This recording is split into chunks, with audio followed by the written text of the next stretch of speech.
நல்ல வேளைங்க ஜஸ்ட் மிஸ்ஸில் வந்துட்டு சிஎஸ்கே தப்பிச்சிருக்காங்க. மானம் காத்த தமிழன் டீம் பிளே ஆஃப் நுழைந்த சிஎஸ்கே என்று தான் சொல்லணும். எதிரிக்கு ஊதிய மிகப்பெரிய சங்கு என்று தாங்க சொல்லணும். ஆர்ஆர் வந்துட்டு மிகப்பெரிய லெவலில் பொம்மை டீமை செஞ்சுட்டாங்க.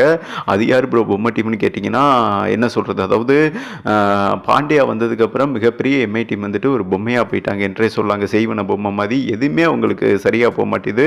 எது தொட்டாலும் நெகட்டிவ் தான். என்ன சொல்கிறது, பலம் வாய்ந்த அணி வந்துட்டு வெளியேறி இருக்காங்க என்றே சொல்லலாம். பாண்டியாவை நம்பி குட்டிச்சவராக போனாங்க.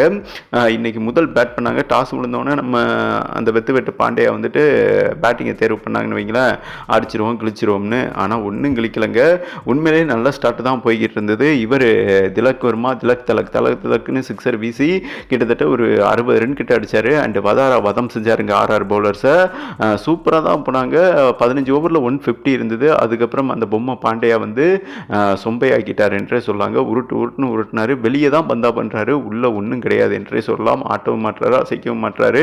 அந்த டீம் அவரை நம்பி ஜீவன் செத்து போச்சு என்றே சொல்லாங்க. ஓகே, அடுத்து 179 ரன் தான் அடிக்க முடிஞ்சது. அதுவே மிகப்பெரிய பின்னடைவு. ஆர்ஆர் வச்சு துவச்சாங்க பாருங்க. ஜெய்ஸ்வால் வந்துட்டு கம்பேக் பண்ணார். சிக்ஸரை சிங்கிள் டீம் மாதிரி விளாசார், ரைட் லெஃப்ட் ரைட்னு.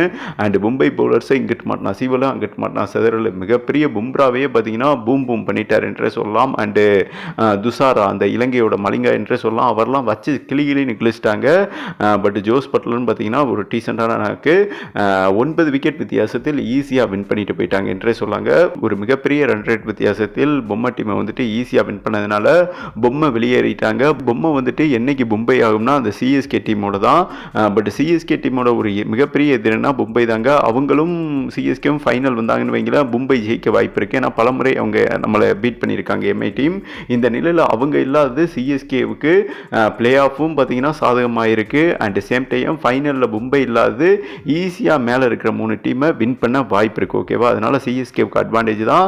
இப்போ ஒரு போட்டி வந்துட்டு குறைஞ்சிருச்சுங்க. அந்த 4வது ஸ்லாட்டில் எம்ஐயும் பார்த்தீங்கன்னா ஒரு மிகப்பெரிய லெவலில் போட்டியில் இருந்தாங்க. இன்றைக்கி அவங்க வெளியேறினதுனால இப்போ எல்எஜி ஒருத்தவங்க தான் இருக்காங்க. எல்எஜியா சிஎஸ்கேவா 2 பேரும் கம்பேர் பண்ணும்போது டெஃபினட்டாக சிஎஸ்கே அந்த 4வது பிளேஸை பிடிக்க அதிகபட்சம் வாய்ப்பு இருக்குது. பிடிப்பாங்களா? உங்களோட கருத்தை போட்டு விடுங்க. சேம் டைம் இந்த வருடம் வந்துட்டு யார் கப் ஜெயிப்பாங்க உங்களோட கருத்தை போட்டு விடுங்க. ஏன்னா எஸ்ஆர்ஹெச், கேகேஆர், ஆர்ஆர் செம்ம ஸ்ட்ராங்காக இருக்காங்க. அண்ட் சிஎஸ்கேவும் வேற லெவல் ஸ்ட்ரென்த்தில் இருக்காங்க. ஓகேவா, இந்த 4 டீமுக்கு அதிகபட்சம் யாருக்கு வாய்ப்பு இருக்குது ட்ரோஃபி வின் பண்ண? உங்களோட கருத்தை போட்டு விடுங்கன்னு சொல்லிட்டு வீடியோவை கம்ப்ளீட் பண்ணுறேங்க. பட் அதிகாரப்பூர்வமாக எம்ஐ வெளியேறிட்டாங்க என்றே சொல்லலாம். இன்றைக்கி வால்பாசவா போட்டி ஜெயிச்சிருக்கணும். பட் ஆர்ஆருக்கு எதிராக அவங்க இதுவரை ஜெயிச்சதே இல்லைங்க. அதிக முறை ஆர்ஆர் தான் வின் பண்ணியிருக்காங்க. இன்றைக்கும் அது நடந்திருக்கு. ஓவரால் டாமினேட் பண்ணிட்டாங்க என்பது குறிப்பிடத்தக்கதுங்க.